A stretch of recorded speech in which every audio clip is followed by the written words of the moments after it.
ஏழை மடம், ஏழைகளின் மடம். அதற்காகத்தான் நாம் துறவை ஏற்றிருக்கிறோம். இப்படி நம்முடைய துறவு வாழ்க்கைக்கு முன்பு பலரும் நாம் துறவை ஏற்றவுடன் அதிர்ந்து போனார்கள். கடைசி வரை ஏற்கவில்லை தாய்.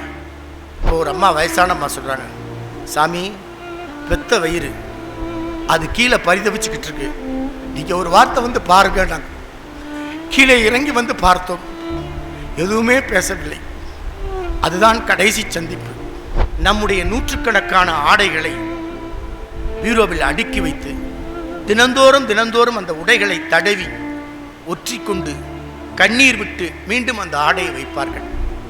தாய்ப்பால் குடித்த உணர்வை விட இன்றைக்கு நாம் மகா சன்னிதானத்தின் தமிழ்ப்பால் குடித்த உணர்வோடுதான் இந்த அரங்கத்தில் நின்று கொண்டிருக்கிறோம் என்று நம்மை மறந்து ஆற்றிய உரை.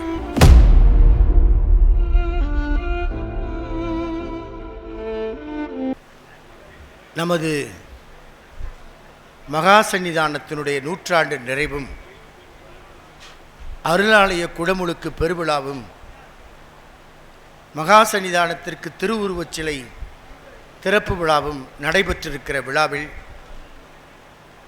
நம்முடைய மாண்புமை நீதியரசர் அவர்கள், அன்புக்குரிய வழக்கறிஞர் சண்முகநாதன் அவர்கள், நம்முடைய மதுரை ஆதீனம் உள்ளிட்ட சன்னிதானங்கள் இந்த அரங்கத்தை பெரும் சிறப்பு செய்திருக்கிறார்கள்.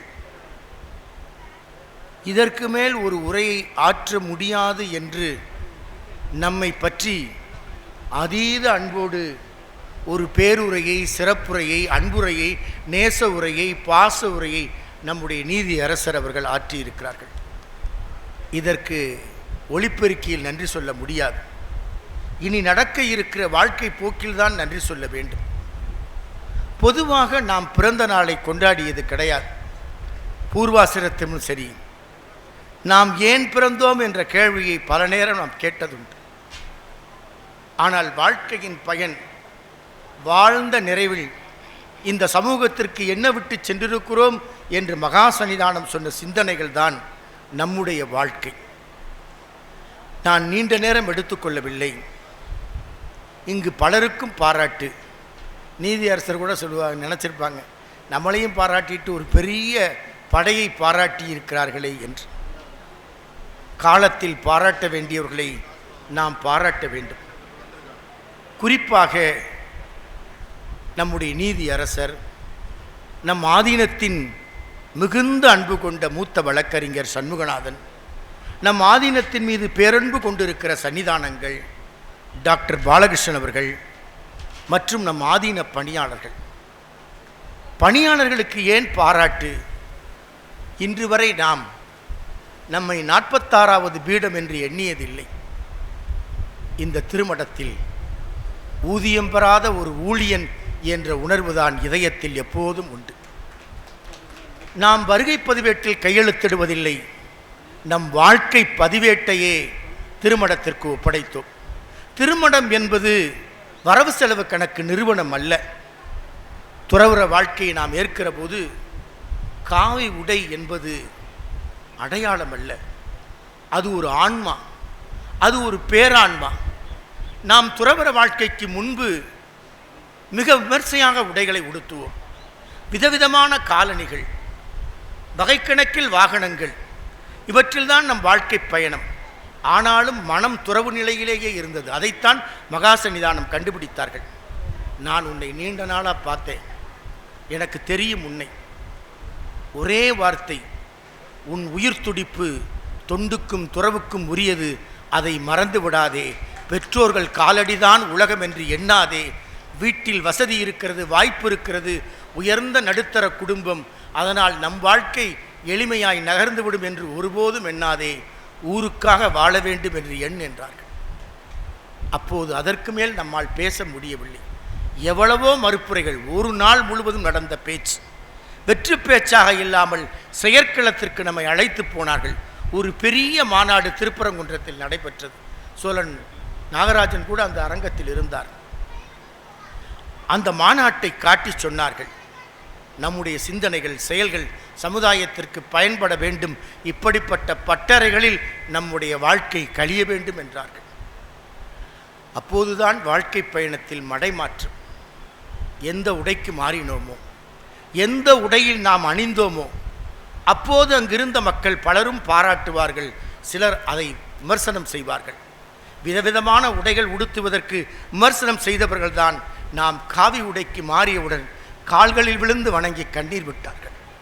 நாங்கள் உங்களை தவறாக நினைத்தோம், இவ்வளவு உடை மாற்றம் செய்கிறீர்களே என்று நாங்கள் பொறாமைப்பட்டோம்.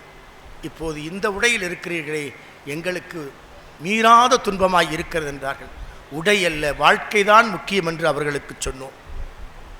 ஒரு எளிய மனிதன், சாலையோரத்து மனிதன், தினந்தோறும் சாலையை தூய்மை செய்பவன். காலையில் தேநீர் கடையில் நாம் அவரை சந்திக்கிற போது சமதோலனாய் அவருக்கும் தேநீர் கொடுப்போம். சமத்துவமாய்த்தான் வாழ்க்கை எப்போதுமே. அப்போது ஒரு நாள் துறவரம் ஏற்ற சில நாட்களில் ஒருவர் வந்தார். அடையாளம் தெரியல, பட்டு வேட்டி பட்டு சட்டை, விழுந்து வணங்கி மண்ணில் புரள்றார். எப்பா மண் தரப்பா, எந்திரிப்பான். அவன் சொன்னான், அப்போதான் உத்து பார்த்தோம், மதுரையில் சாலையை தூய்மை செய்கிற தூய்மை பணியாளர் சண்முகவேல் என்பவர். விழுந்து வணங்கி மண்ணில் புரண்டு எழுந்து சொன்னான், எப்படி புத்தர் துறவரத்திற்கு சென்றபோது அவர் பட்டத்து குதிரை விழுந்து மண்ணில் புரண்டு உயிரை விட்டதோ, மகாபி நிஷ்கிரமணம் என்று சொல்வார்கள், பெருந்துறவு என்று சொல்வார்கள். அந்த எளிய மனிதன் மண்ணில் விழுந்து புரண்டு கண்ணீர் தாரையாக வடிகிறது. நான் இந்த மடத்துக்குள்ளே வர முடியுமான்னு தெரியாது. ஐயாவை அப்படித்தான் சொன்னான். ஐயாவை தெருவில் தினந்தோறும் அதிகாலை பொழுதில் பார்ப்பேன். தெருவுக்கே தேரழகாய் நடந்து வருவீர்கள், இன்று இந்த கோலத்தில் பார்க்கிறேனே என்று விழுந்து வணங்கி அழுதான். அவன் பெயரை சொல்லி, சண்முகவேல், இது ஏழை மடம், ஏழைகளின் மடம், அதற்காகத்தான் நாம் துறவை ஏற்றிருக்கிறோம், அதனால் நீ கவலைப்படாதே என்று சொல்லி கையில் சில்லறைகளை தேடினோம். எதுவுமே வாங்காமல் போய்விட்டார். இன்று வரை நாம் அந்த சண்முகவேலை சந்திக்கவில்லை, இருக்கிறாரோ இல்லையோ என்று தெரியவில்லை. இப்படி நம்முடைய துறவு வாழ்க்கைக்கு முன்பு பலரும் நாம் துறவை ஏற்றவுடன் அதிர்ந்து போனார்கள். அதில் நம்மை பெற்ற தாய், தங்கை கடைசி வரை ஏற்கவில்லை. தாய் நம் துறவு வாழ்க்கைக்கு வந்ததை ஏற்றுக்கொள்ள முடியாமல் வாழ்க்கையின் கடைசி நாளில் திருமணத்தின் கீழ்த்தளத்தில் இருக்கிறாங்க. எல்லாரும் மேலே வந்து பார்த்துட்டாங்க. அப்போ ஒரு அம்மா, வயசான அம்மா சொல்கிறாங்க, சாமி, பெத்த வயிறு அது கீழே பரிதவிச்சுக்கிட்டு இருக்கு, நீங்கள் ஒரு வார்த்தை வந்து பாருங்க. நாங்கள் கீழே இறங்கி வந்து பார்த்தோம், எதுவுமே பேசவில்லை. அதுதான் கடைசி சந்திப்பு. அதற்கு பிறகு அவர்கள் உலகத்தை விட்டு விடைபெற்று விட்டார்கள். அப்போதும் அவர்கள் தினந்தோறும் நம்முடைய நூற்றுக்கணக்கான ஆடைகளை பீரோவில் அடுக்கி வைத்து தினந்தோறும் அந்த உடைகளை தடவி ஒற்றிக்கொண்டு கண்ணீர் விட்டு மீண்டும் அந்த ஆடையை வைப்பார்கள். அந்த ஆடையோடு அவர்கள் மகன் அவரோடு வாழ்வதாக எண்ணம். அந்த தாய் மறைந்து விட்டார். பிரான்மலை பள்ளியின் மேல்நிலைப் பள்ளியின் புதிய கட்டிடம் திறப்பு விழா செய்தி வந்தது. தலைமை ஆசிரியர் சுப்பிரமணியனிடம் யாரிடமும் சொல்ல வேண்டாம் என்று சொன்னோம். மாலை விழாவில் நாம் உதிர்த்த இந்த செய்திதான் தாய்ப்பால் குடித்த உணர்வை விட இன்றைக்கு நாம் மகாசன்னிதானத்தின் தமிழ்ப்பால் குடித்த உணர்வோடுதான் இந்த அரங்கத்தில் நின்று கொண்டிருக்கிறோம் என்று நம்மை மறந்து ஆற்றிய உரை. அன்று வான்மழை பொழிந்தது, வான்மழையின் துளிகளோடு நம் கண்ணீரும் கரைந்தது. துறந்தார் பெருமைதனை எண்ணிக்கூறின் வையத்து இறந்தாரை எண்ணிக்கொண்டற்று என்றுமல்ல. துறவு வாழ்க்கை என்பது நாள்தோறும் நம்மை சோதனைக்கு உட்படுத்துவது. ஐயா குறிப்பிட்டாங்க கோவை மாவட்ட கலவரம். நான் நேரம் கருதி சுருக்கமாக சொல்கிறேன். கோவை மாவட்ட கலவரப் பகுதிக்குள் நாம் சென்றபோது பலரும் தடுத்தார்கள். கோட்டைமேடு என்ற பகுதியில் நூற்றுக்கணக்கான இஸ்லாமிய இளைஞர்கள் சூழ்ந்து நின்றார்கள். அவங்க கேட்ட ஒரே கேள்வி, ஏங்க வந்தீங்க? இந்த காவி உடையோடு வந்திருக்கீங்களே, உங்களுக்கு ஏதேன்னு ஆபத்து வந்தால் எங்களை சொல்லிடுவாங்களே, ஏன் வந்தீங்க? நான், தம்பி, நீங்கள் தான்ப்பா எனக்கு காவல் என்று சொன்னவுடன் கண்ணீரோடு அவர்கள் நம்மை பார்த்து வழி அனுப்பி வைத்தார்கள். நீதிபதி கோகுலகிருஷ்ணன், நீதியரசர் கோகுலகிருஷ்ணன் கமிஷன் நியமிக்கப்பட்டிருந்தது. அப்போ ஐயா தான் மாவட்ட நீதிபதி, நமக்கு தெரியாது. கோகுலகிருஷ்ணன் கூட அரங்கத்தில் அறையில் இருந்தாங்க. போய் சந்தித்து இதெல்லாம் பாதிக்கப்பட்ட பகுதி, மக்களின் எதிர்பார்ப்பு என்ன என்ற கோரிக்கைகளை அவர்கிட்ட கொடுத்தோம். நீங்கள் நாளைக்கு ஐயா கண்டிப்பாக இந்த பகுதிக்கெல்லாம் போகணும். அந்த பகுதிகளுக்கு போனாங்க. ஒரு நாள் முதலமைச்சர் கலைஞரிடமிருந்து நமக்கு தொலைபேசி. என்ன தொலைபேசினா, முதல்ல சண்முகநாதன் பேசினார். நாளைக்கு குடியரசு தினம், நீங்கள் கோட்டைக்கு வரணும். எதுக்குங்க? அங்கே உங்களுக்கு விருது தரப்போகிறாங்க. என்ன விருது? மத நல்லிணக்கத்திற்கான முதல் விருது, கோட்டை அமீர் பெயரில் ஏற்படுத்திய விருது. அந்த விருதை நீங்கள் பெறணும். ஐயா வேண்டாங்க, அதுக்கு பணி செஞ்சவங்க நிறைய பேர் இருக்காங்க, அவங்கள பார்த்து கொடுங்க. அடுத்த நாள், அப்போ இறையன்பு ஐஏஎஸ் பக்கத்திலே இருக்கிறார், முதலமைச்சரின் தனிச் செயலர். அடுத்த நாள் கலைஞர்கிட்ட இருந்தே ஃபோன். என்ன அடிகளார் வரமாட்டேன்னு சொன்னீங்களாம்ல, என்ன சிரமம் உங்களுக்கு? வேணா நான் தனி நாற்காலி போட சொல்கிறேன். நாங்கள் ஐயா நாற்காலிக்காக சொல்ல, உங்கள் கரங்களில் பெறுகிற விருது எனக்கு மகிழ்வுதான். ஆனால் இந்த பணிகளை செய்த பலரும் நாட்டில் இருப்பார்கள், அவர்களில் சிறந்தவரை பார்த்து கொடுங்கள் என்று மறுதளித்து விட்டார். அதற்கு பிறகு எந்த விருதும் நம்மை கேட்காமல் தான் கலைஞர் அறிவிப்பார். இதே குன்றக்குடிக்கு மகாசன்னிதானம் மறைந்தபோது வந்தார், ஆறுதல் கூறினார், அடிகளார் பணிகளை தொடருங்கள் என்றார். சிவகங்கைக்கு முதல் கூட்டத்தில் நம்மை பார்த்தவுடன் நான் கண்ணை மூடிக்கொண்டு கேட்டேன், அடிகளார் மறைந்து விட்டார் என்ற ஆதங்கம் எனக்கு இருந்திருந்தது. இப்போது பொன்னம்பல அடிகளார் பேச்சை கேட்டேன். இல்லை, நமது அடிகளார் நம்மோடு தான் வாழ்ந்து கொண்டிருக்கிறார். இப்போது பொன்னம்பல அடிகளாருக்கு பணிகள் நிறைய இருக்கிறது. தென் மாவட்ட கலவரப் பகுதிக்கு அரசின் சார்பில் சென்றே வர வேண்டும், இது எங்களின் வேண்டுகோள் என்றார். அமைதி திரும்பியது, சமத்துவபுரங்கள் தோன்றியது. தென் மாவட்ட தொழில் மேம்பாட்டுக்கான நீதியரசர் ரத்னவேல் பாண்டியன் கமிஷன் அமைக்கப்பட்டது. மகா சன்னிதானத்திற்கு நம்முடைய முத்தமிழறிஞர் கலைஞர் மணிமண்டபம் எழுப்பி சிலை எழுப்பினார். வந்து இறங்கினார். சிலைன்னு பார்த்த உடனே மணிமண்டபத்தை திறப்பு விழாவிற்கு வந்து அவர் காரை விட்டு இறங்கணும்னு சொன்னார். அடிகளார் நல்லா இருக்கீங்களா? ஐயா நல்லா இருக்கும். இன்றைக்கி நீங்கள் மேடையில் பேசுகிறப்ப எனக்கு அடிகளார் ஒரு கவிதை எழுதியிருந்தார், சட்டமேலவை உறுப்பினராக நியமனம் செஞ்சதுக்கு.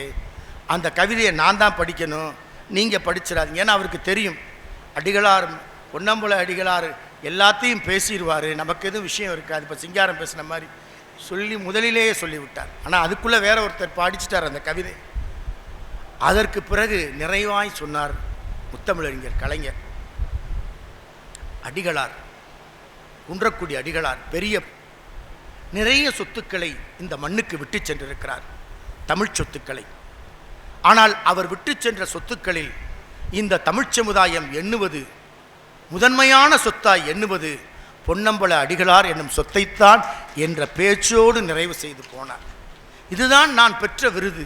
நம் வாழ்க்கை பயணம் சரியாக நடக்கிறதா என்பதை நீதியரசர் போன்றவர்கள், நம் மகா சன்னிதானம் போன்றவர்கள், அரங்கத்தில் இருப்பவர்கள் சொல்லுவதுதான் உண்மையாக இருக்கும். அந்த பாதையில் நம் வாழ்க்கை தொடர வேண்டும். விருதுகளை வழங்கினோம், நூற்றாண்டு விழாவை கொண்டாடினோம். எதற்காக இவர்களை பாராட்டுகிறீர்கள் என்று கூட சிலர் நினைக்கலாம். யாரையெல்லாம் நாம் பாராட்டி இருக்கிறோமோ அவர்களை பற்றி சொன்ன செய்தி சுருக்கம்தான். எப்படி ஒரு மரத்திற்கு ஆணிவேர் இருக்கிறதோ, எப்படி ஒரு கட்டிடத்திற்கு அடித்தளம் இருக்கிறதோ, அப்படி பணியாற்றிய பெருமக்களைத்தான் இன்றைக்கு நாம் பாராட்டி இருக்கிறோம். இது பாராட்டு என்பது அவர்களுக்கானதல்ல, நம்மை நாமே பாராட்டியதைப் போல நாமும் ஒரு கடைநிலை ஊழியனாகவே நம் வாழ்க்கை பயணம் நகர்ந்து கொண்டிருக்கிறது. இப்போதுதான் நமக்கு பெரும் சுமை ஏற்றப்பட்டிருக்கிறது. ஐயா அவர்கள் சொன்னதைப் போல குருவியின் தலையில் இமயத்தின் சுமை இன்னமும் இறக்கப்படவில்லை. அந்த சுமையை இன்னும் கூட்டிக்கொண்டே சென்று கொண்டிருக்கிறோம். அந்த சுமையை சேர்ந்து சுமப்பதற்கு முன்பு நாம் சிறகுகளை கேட்டோம். இப்போது வயது நகர நகர அந்த சுமையை நீங்களும் சேர்ந்து சுமக்க வேண்டும் என்ற நம்பிக்கையை, நல்லெண்ணத்தைத்தான் உங்களிடம் கேட்டு விடைபெறுகிறோம். இப்போது மகா சன்னிதானத்திற்கு மணிமண்டபம் எழுப்பப்பட்ட இடத்தில் மகா சன்னிதானம் மணிவிழா நடைபெறுகிற போதே அந்த இடம் மணிவிழா கட்டிடம் என்று ஒதுக்கப்பட்டது. மணிவிழா நிறைவு நாள் அன்று நல்ல மழை. நிகழ்ச்சி முடிந்தது. குன்றக்குடி வைத்தியநாதன் அவர்கள் கச்சேரியோடு. அந்த நிகழ்ச்சியின் நிறைவு பொழுதில் மதுரைக்கு செல்ல பேருந்து இல்லை. நாம் இங்கேதான் மகா சன்னிதானம் துயில் கொண்டிருக்கிற இடத்தில் வெறும் பந்தல் காவணம் போடப்பட்டிருந்தது. அந்த மண் தரையில்தான் அன்று இரவை நாம் கழித்தோம். மகா சன்னிதானத்தின் மணிவிழா கொண்டாடி மக்கள் மகிழ்ச்சியோடு செல்லுகிற நேரத்தில் அவர்களுக்காக ஒதுக்கப்பட்ட மணிவிழா கட்டிட நிலப்பகுதியின் மண் தரையில்தான், கட்டாந்தரையில்தான் அன்று இரவு நம் வாழ்க்கை கழிந்தது.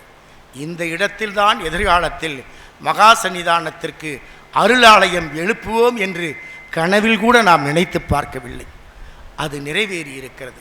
சிலை என்பது மகா சன்னிதானத்திற்கான பெருமை அல்ல, அவர் கொள்கைகளை, அவர் கோட்பாடுகளை நீதியரசர் சொன்னதைப் போல, சன்னிதானங்கள் சொன்னதைப் போல அவர் காட்டிய தடத்தை, லட்சியத்தை இன்னமும் தமிழ் சமுதாயத்திற்கு வலிமையோடு செல்வதற்காக நம்மை நாமே ஊக்கப்படுத்துவதற்குத்தான் அந்த சிலை. அவர்களை வழிபடுவதற்கு மட்டுமல்ல, அவர்கள் நம் வாழ்க்கைக்கு வழிகாட்டுவதற்கு என்ற உணர்வோடுதான் உயிரோட்டமாக அவர்கள் நிற்கிறார்கள் என்ற உணர்வை சுமந்து கொண்டு திடீர்னு தோன்றியது தான். ஒவ்வொரு செயலும் திடீர்னு நினைக்கிறதா. திடீர்னு ஒரு யோசனை வந்தது, ஏன் சன்னிதானத்தை நூற்றாண்டுக்கு ஏதாவது இந்த இடத்துல செய்யணுமே. அவர்கள் இருப்பதைப் போல பல சன்னிதானங்களுக்கு போய் சிலை திறந்து வைத்தோம். ரத்னகிரி சுவாமிகளுக்கு நம்ம கையால் தான் சிலை திறந்து வைத்தோம். பல ஆதீனங்களுக்கும் சிலை இருக்கிறது, மகா பெரியவருக்கு சிலை இருக்கிறது. ஏன் நம் மகா சன்னிதானத்திற்கும் இப்படி ஒரு உயிரோட்டமுள்ள ஒரு உருவத்தை நிறுவக்கூடாது என்று திடீரென தோன்றிய நினைவுதான். தகரக்குவளை மடம்தான், ஏழை மடம்தான், ஏழைகளின் மடம்தான். நம்மை பொறுத்தவரை 32 ஆண்டு கால வாழ்க்கை எளிமையாய் நகர்ந்ததோ கடினமாய் நகர்ந்ததோ என்று எண்ணி பார்ப்பதல்ல. இனி இருக்கிற வாழ்நாட்கள் திருமடத்திற்கும், திருக்கோவில்களுக்கும், சமூகத்திற்கும், நாட்டிற்கும் முழுமையாய் பயன்பட வேண்டும்.